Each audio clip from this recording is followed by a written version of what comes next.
우리가 하나님의 은혜 안에 산다는 말을 많이 하죠. 하나님의 은혜 안에 산다. 그래서 그 은혜에 감사하다는 감사의 고백도 많이 합니다. 그럼 우리가 하나님 앞에 감사하고 하나님께 그 은혜에 영광을 돌린다는 표현을 할 때에 그 가운데 한 가지가 뭐냐면 하나님을 높인다. 이런 표현도 합니다. 하나님을 높여드린다. 이걸 하나님 앞에 경배하고 또 여호와를 경외한다 등으로도 표현을 하는 말씀 중에 하나인데, 오늘 1절 말씀에 보면 여호와여 내가 주를 높일 것은 이라는 말씀을 하고 있습니다.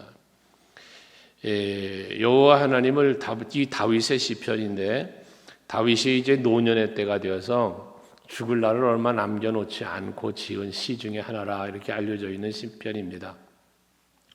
그런데 그가 자기의 살아온 모든 삶을 돌이켜 볼 때 하나님을 높여드릴 수밖에 없다는 거예요.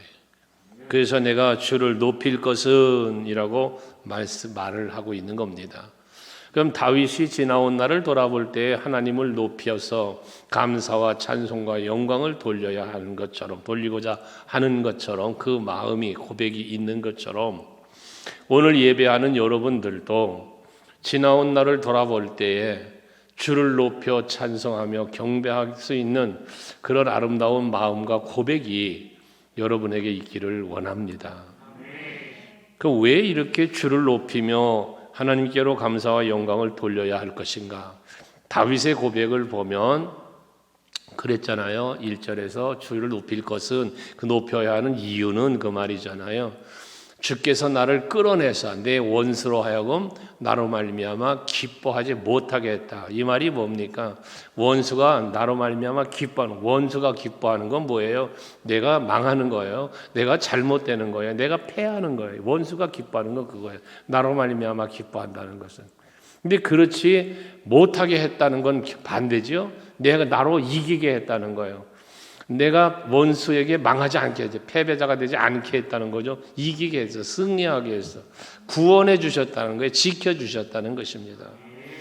여러분, 참으로 여러분들에게 하나님은 은혜를 베풀어 여러분들의 대적자 영적으로는 마귀, 여러분들의 그 외의 삶 속에서 여러분을 힘들게 하는 다양한 문제들, 상황들, 이게 다 원수에 들어가는 것들이거든요. 그 가운데서 여러분들을 건져내시고 그 가운데서 여러분을 끌어내요. 건져낸다, 끌어낸다가 뭐예요? 구원이잖아요. 구원. 지켜주신 거예요. 보호해 주신 거예요. 거기 사망의 자리에, 망함의 자리에, 패배의 자리에 있지 않도록 승리의 자리로 이끌어내 주신 거예요. 이게 하나님이 다윗에게 베푸신 은혜라는 거거든요. 이 다윗에게만 이런 은혜를 베푸셨냐? 아니요. 여러분들에게도 베풀어 주신 은혜입니다. 그러니 우리는 주를 높이며 하나님께 영광을 돌려야 한다는 것이죠. 힘든 일이 있으십니까? 하나님이 여러분 지켜주실 거예요. 그 가운데서 여러분을 끌어내 주실 거예요. 사망의 음침한 골짜기에서도 내가 해를 두려워하지 않아. 왜? 주께서 나와 함께 하시니까. 나를 거기서 이끌어내 주실 것이니까. 깊은 웅덩이와 또 그 가운데서도 우리를 건져내 주신다고 시편 40편은 말하는 것처럼 하나님은 여러분을 지키시고 건져내 주시고 살려주시는 그런 하나님이심을 믿으시고 주를 높여 찬송할 수 있는 여러분 되시기를 바랍니다. 또 2절에 보시면 주를 높여야 할 이유를 다윗은 말하기를 내 하나님이여 내가 주께 부르짖으며 나를 고치셨나이다 했습니다. 하나님 앞에 기도했더니 고쳐주셨다. 이건 뭐예요? 단순히 병을 고쳐주신 것만 말하는 게 아니라 하나님 앞에 부르짖고 기도했더니 응답해 주셨다는 거예요. 오늘 이 저녁에 여러분들이 하나님 앞에 부르짖고 기도하면 반드시 응답해 주실 것입니다. 이건 하나님의 약속이에요. 구하라. 그리하면 내가 너에게 줄 거다 그랬어요. 구하면 주신다는 거예요. 너는 내게 부르짖어라. 그러면 내가 내게 응답할 거야. 이게 하나님의 응답의 약속입니다. 여러분 이걸 믿으시잖아요. 믿기 때문에 이 밤에 주의 전에 온 거거든요. 믿기 때문에 여러분이 주여 부르짖으며 기도하는 거거든요. 부르짖으면 응답해 주십니다. 이걸 여러분 믿으셔야 돼요. 모세가 부르짖고 기도할 때 응답하셨어요. 야곱이 부르짖고 기도할 때 환도뼈를 치셨지만 그러나 그에게 응답 주셨다고요. 다윗이 부르짖고 기도했더니 응답을 주신 거예요. 그래서 병을 고쳐주신 게 아니라 모든 상황을, 모든 환경을 바꿔주신 거예요. 이게 하나님의 응답입니다. 오늘도 여러분의 기도를 하나님은 반드시 들으실 겁니다. 응답해 주실 겁니다. 그러니 여러분 믿음으로 부르짖고 기도하는 이 밤이 될 수 있기를 바랍니다. 또 3절에 보시면 여호와여 주께서 내 영혼을 스올에서 끌어내어 나를 살리사 무덤으로 내려가지 아니하게 하셨나이다 했습니다. 스올은 뭡니까? 지옥을 상징하는 거예요. 영원한 사망의 자리를 말하는 거거든요. 근데 거기서 끌어내셨대요. 스올에서 끌어내서 뭐해서 나를 살리셨고 무덤으로 내려가지 아니하게 하셨다. 그러면 이걸 뭘 말하는 거예요? 이제는 무덤으로 스올로 가는 게 아니라 하나님 나라로 가는 거예요. 저와 여러분에게도 이 은혜를 베푸신 겁니다. 우리에게는 하늘의 소망이 있습니다. 천국의 소망이 있습니다. 너희는 하나님을 믿으니 또 나를 믿어라. 너희는 마음에 근심하지 말고 하나님을 믿으니 또 나를 믿어. 요한복음 4장에 하신 말씀 아닙니까? 내가 너희를 처소를 예배하러 가니까 가서 너희들의 거처가 예비되면 내가 너를 다시 영접하러 올 거야. 이 하늘나라의 소망을 주신 겁니다. 우리는 그 하늘의 소망을 갖고 사는 성도들입니다. 여러분 땅에 매여 살지 말길 바랍니다. 땅에 붙잡히고 땅에 매이고 땅의 것을 보면 결국 이것은 다 뭐라고 그랬습니까? 하나님과 원수되는 것들이고 그리고 결국은 그 결과는 멸망이며 영벌의 지옥 자리인 지옥을 가는 거예요. 우리는 영벌의 지옥이 아닌 스월이 아닌 그것에서 건져내 주셔서 거기서 끌어내셔서 살리셨고 에베소 2장 1절 말씀하죠. 허물과 죄로 인하여 죽었던 너희를 살리셨다. 이게 다윗이 누린 은혜가 아니라 바울이 누린 은혜가 아니라 저와 여러분이 누리는 은혜라는 말씀이에요. 그러니 죽은 나를 살리셨고 영벌의 지옥이 아닌 영원한 하나님의 나라로 우리를 인도해 주시니 그 이름 높여 찬송해야 되는 것이죠. 그러면서 이렇게 주의 이름을 높여야 할 이유 세 가지를 말한 뒤에 4절 다윗은 또 고백하기를 주의 성도들아 여호와를 찬송하며 그의 거룩함을 기억하며 감사하라 라고 말씀을 해요. 자기에게 베풀어 주신 구원의 은혜, 자신에게 베풀어 준 기도의 응답의 은혜, 그리고 수월에서 하늘의 나라의 소망을 갖을 수 있도록 베풀어 주신 은혜를 찬송하며 하나님의 이름을 높였던 다윗이 이제는 성도들아, 백성들아, 이제는 너희들도 여호와의 은혜를 기억하며 감사하라고 말씀하고 있는 거예요. 우리 여러분 정말 하나님께서 은혜를 베풀어 주신 바를 그 거룩함을 기억하고 감사하면서 하나님을 찬송하며 사는 여러분 될 수 있길 바라요. 세상 것을 자랑하고 여러분 사람들 속에서 살아가는 이 인간 관계 속에 자랑거리만 찾지 말고 거기서 나의 자랑거리만 찾지 말고 여호와를 자랑하고 예수를 자랑할 수 있는 여러분들 되시기를 바랍니다. 오늘 지아가 학교에서 힘들다는 얘기를 들었어요. 그게 왜 힘드냐 그랬더니 친구 중에 하나님이 없다고 그래가면서 지아 마음을 아프게 속상하게 했대요. 지아가 생각할 땐 하나님은 있는데 그 친구 이것들이 지들은 하나님을 못 보고 귀신만 보고 뭐 또 뭐만 봤대나 그래가면서 하나님은 없다고 그랬다는 거예요. 그런데 지아한테 물어보니까 지아는 하나님이 있다는 거예요. 예. 그러니 여러분 속상하지. 그것들 없다고 그러니 그 때를 지어 또 그러니. 그런데 그렇지만 뭐요? 걔네들은 귀신을 보고 그걸 보니까 무섭고 안 만나고 싶고 그러지만 지하는 하나님을 보고 예수를 바라보면 너무 마음도 평안하고 또 보고 싶고. 그럼 보기 싫은 걸 보는 게 좋은 거요. 보고 싶은 걸 자꾸 보는 게 좋은 거요. 속상해하지 말고 가서나 자랑해라 그랬어요. 여러분 우리는 하늘나라를 바라보고 사는 성도요. 예수 바라보고 하나님 바라보면 평안이 있는 거요. 세상 보고 환경 보면 답답한 거요. 사람 보면 답답한 거요. 근데 예수 바라보면 평안이 와요. 기쁨이 옵니다. 그러니 여러분 주를 바라보시란 말이에요. 그러면서 찬송하며 살아가야 되는데, 그러려니까 뭐하라? 그의 거룩함을 기억하며 감사하라는 거예요. 하나님의 은혜를 늘 말씀드리는 거잖아요. 우리가 은혜를 은혜로 알아야 감사가 있다니까요. 은혜를 은혜로 알아야 즐거워지는 거예요.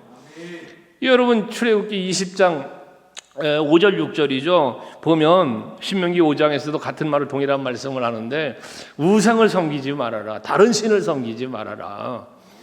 너희들이 다른 신을 섬기고 하나님을 미워하고 잘못된 길을 가면 하나님이 내 후대 3, 4대에 벌을 내린다. 3, 4대 이르기까지 벌을 내린다는 거예요.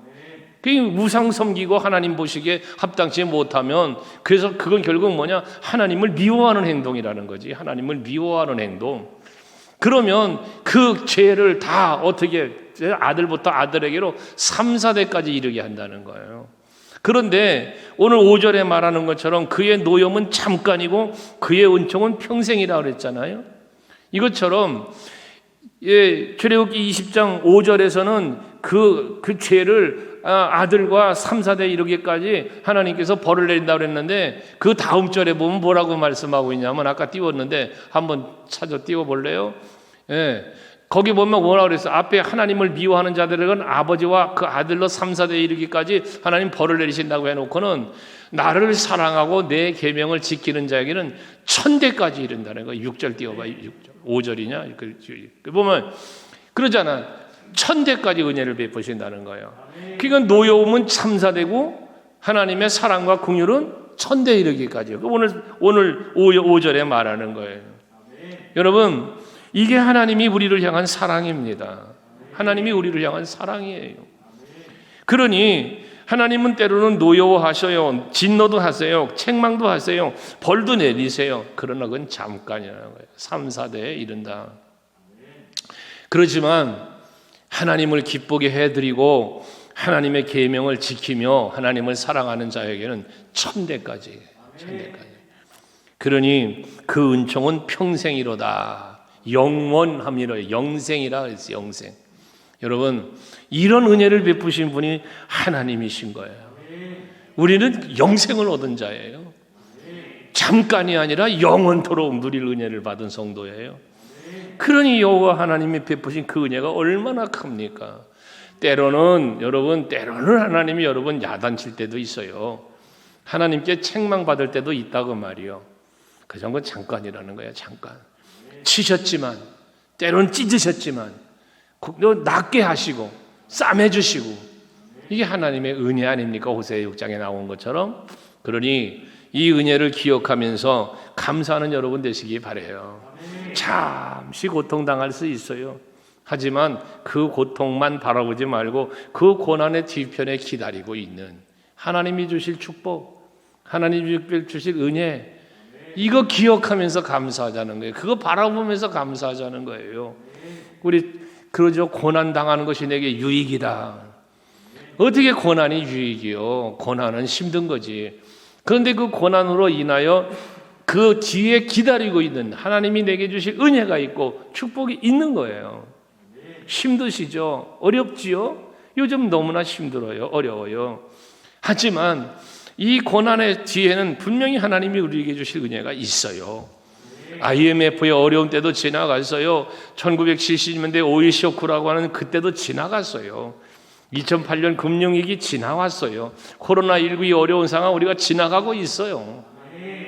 앞으로도 어떤 힘든 일이 우리 앞에 놓일 수 있을지 모르나 중요한 것은 하나님께서는 그 가운데서 우리를 지키시고 보호하시면서 여러분에게 베푸신 은혜가 있습니다. 이것을 기억하며 감사할 수 있는 여러분들이 되시기를 바라요. 로마서 8장 18절에 바울이 그런 고백했잖아요. 현재의 고난이, 내가 당하고 있는 이 현재의 고난이 장차 나에게 다가올, 우리에게 다가올 영광과 비교할 수가 없도다. 이게 바로 하나님이 우리에게 주실 은혜를 바라보면서 감사하는 거고 하나님께 영광 돌리는 것이거든요. 여러분, 지금만 보지 마시고 내일을 바라보시고 힘들고 어려운 고난만 보지 마시고 고난 뒤에 기다리는 하나님의 은총을 바라보는 여러분들 될 수 있기를 바랍니다. 욥은 고난 중에 고백한 유명한 욥기서 23장 10절의 고백이 있지 않습니까? 여호와께서 나의 길을 아시나니 그가 나를 단련하신 후에는 내가 순금이 되어 나오리라. 지금 현재 받는 고난이 뒤엔 분명히 고난으로 인하여 내가 누릴 놀라운 은혜가 있다는 걸 고백하는 거 아닙니까? 그의 믿음의 고백처럼 욥은 눈으로 귀로만 듣던 하나님을 눈으로 배우는 놀라운 축복의 체험을 한 사람이 되었고, 지금 이 시간도 그 욥의 이야기를 하는 것처럼 그는 복된 삶을 산 사람이 되었어요. 모든 걸 잃었어요. 재산도 잃었고요, 소유 모든 걸 잃었어요. 자식도 잃었어요. 부인도 당신 저주하라며 그를 조롱할 뭐라 할 정도의 그런 모든 걸 잃은 거예요. 그런데 그는 그 후에 갑절의 복을 받았다고 하잖아요. 이것처럼 여러분 힘들고 어려워도 분명한 것은 하나님의 은혜가 여러분들 앞에 또 다가온다는 사실을 잊지 마시기를 바랍니다. 5절에 뭐라고 말합니까? 저녁에는 울음이 깃들지라도 아침에는 기쁨이 오리로다. 그랬잖아요. 오늘은 내가 힘들었어요. 그래서 눈물이 흘렸어요. 오늘은 내가 어려웠어요. 그래서 그 고통의 한숨을 쉬었어요. 하지만 이 밤이 지나고 나면 내일 아침이면 기쁨의 소식이 여러분들을 기다리고 있을 것이라는 이런 소망의 메시지 아닙니까? 내일은 오늘보다 더 나은 하루가 여러분을 기다리고 있습니다. 그 내일은 바로 영원한 하나님의 나라일 수 있기에 우리는 그 소망을 가지고 하나님 앞에 감사하며 찬송하며 사는 여러분이 되셔야 합니다. 다만 내일을 세상에만 두지 마시고 하늘의 소망을 두는 여러분들이 될 수 있어야 하는 겁니다. 왜 또 세상 아니고 하늘이니까 아멘이 갑자기 죽습니까? 나의 내일은 세상에서 좀 잘 됐으면 좋겠습니까? 세상 일도 잘 돼야지요. 그러나 우리가 바라보는 소망은 세상에 제한시키지 말라는 말씀이에요. 세상에만 묶어 놔두면 평생 가도록 여러분 행복하지 않아요. 여러분의 내일을 하늘에 두고 사세요. 그래야 고난이 와도 여러분 이겨갈 수 있고 기쁘고 즐거울 수 있는 거예요. 6절에는 그런 고백까지 해요. 내가 형통할 때 말하기를 영원히 흔들리지 아니하리라 하였도다. 다윗은 형통할 때, 강성해졌을 때가 있잖아요.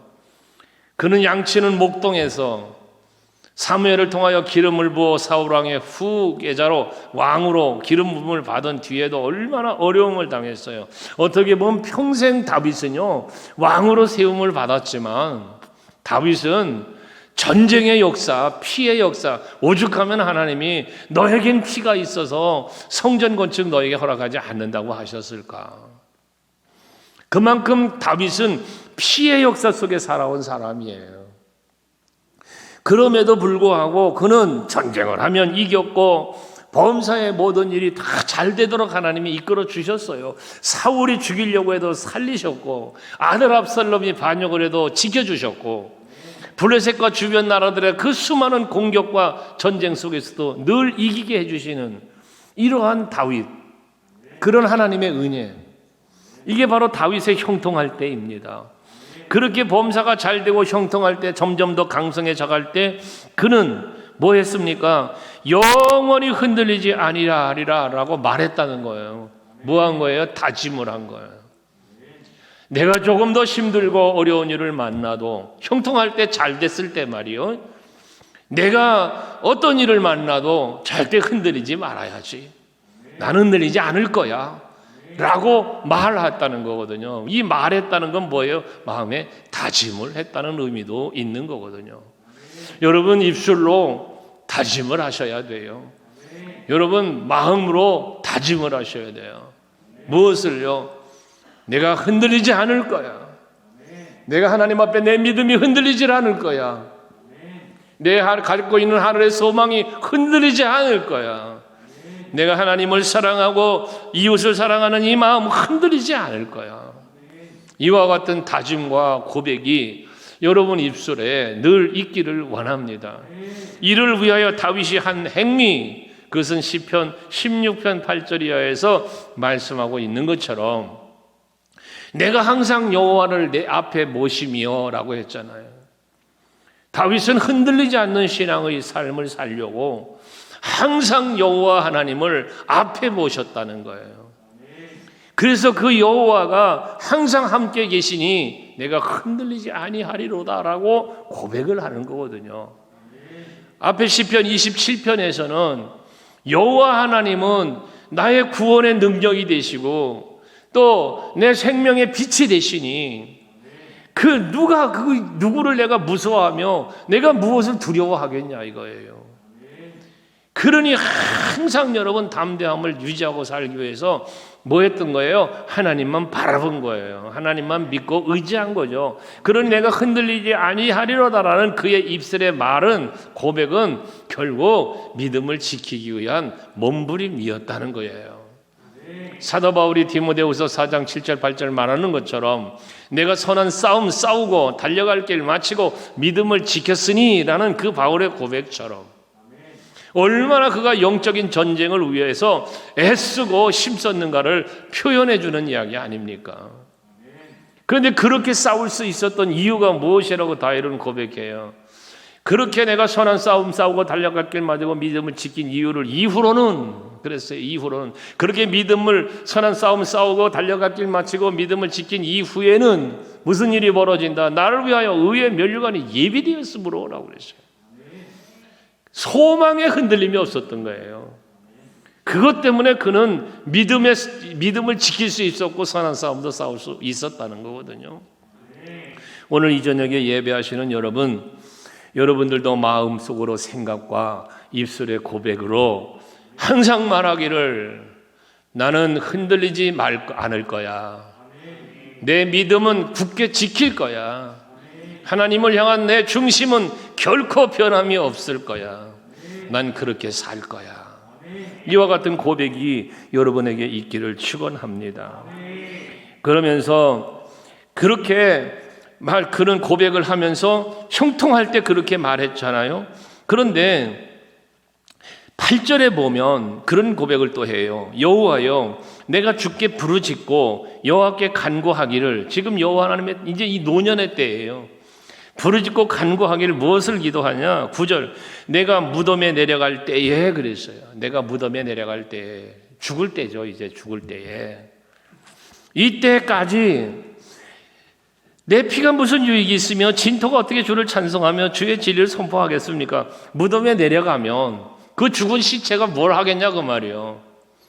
그 죽어버린 썩어서 흙으로 돌아갈 그 육체가 무엇을 하겠냐는 거예요. 아무것도 못한다는 거죠.